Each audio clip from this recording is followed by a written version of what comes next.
నమస్కారం. నేను మీ ప్రవీణ్ గొల్లమడి. గాయత్రి మంత్రం యొక్క మహిమ గురించి ఇంతకుముందు కొన్ని ఎపిసోడ్స్ నేను మాట్లాడటం జరిగింది. కానీ మరికొన్ని మంచి విషయాలు పంచుకోవటానికి ఈ వీడియో చేస్తున్నాను. మనం ఈ గాయత్రి మంత్రం విధానంలో అంగన్యాసం కరన్యాసం చేసేటటువంటి వారికి తెలుస్తుంది.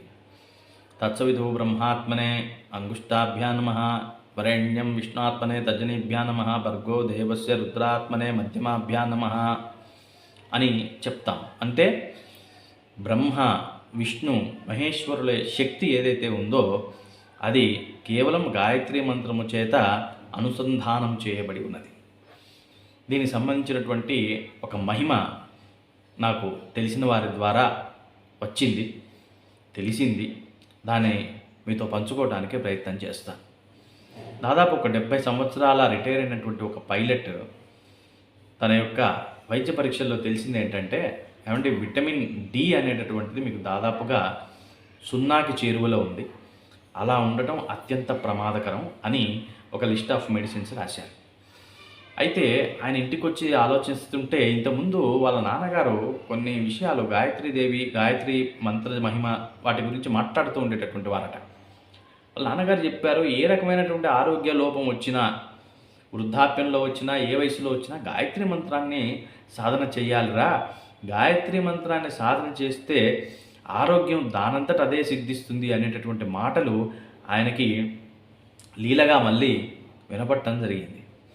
సరే, నాన్నగారు ఈ విధంగా చెప్పారు, మనం ఎందుకు చేయకూడదు అని చెప్పేసి ఆయన పొద్దున్నే లేచి గాయత్రి మంత్రాన్ని సాధ్యమైనన్ని సార్లు చేయటం ప్రారంభం చేశారు.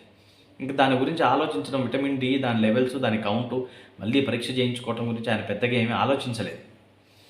అట్లా చేయగా ఎప్పుడో ఒక అవకాశం దొరికినప్పుడు, తెలిసిన వాళ్ళ ద్వారా ఒక డాక్టర్ని కలిసినప్పుడు, ఈ విధంగా నాకు ఇంతకుముందు చెప్పారండి, నేను మళ్ళొక్కసారి ఆ పరీక్ష చేసుకోవచ్చా, ఇక్కడ మీ హాస్పిటల్ ఇక్కడ ఉన్నది కదా అంటే, చేసుకొని దానికేముందంటే చేస్తే ఆయనకి మిరాక్యులస్గా 30 ఉండవలసినటువంటి విటమిన్ డి 26కి వచ్చినట్టుగా గమనించారు.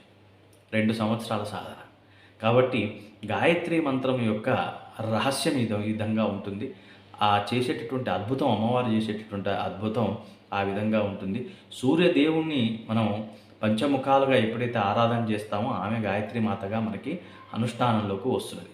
అందరూ గాయత్రి మంత్రాన్ని తప్పనిసరిగా, శాస్త్రోక్తంగా ఉపదేశం ఉన్నటువంటి వారు ఎవరైతే ఉంటారో తప్పనిసరిగా వారి యొక్క పరంపరని కట్ చేయకుండా ఆ పరంపరానుగతంగా చక్కగా గాయత్రి మంత్రానుష్ఠానం చేసి అనేక రకాలైనటువంటి లాభాలు పొందాలనేటటువంటిది ఆశయం.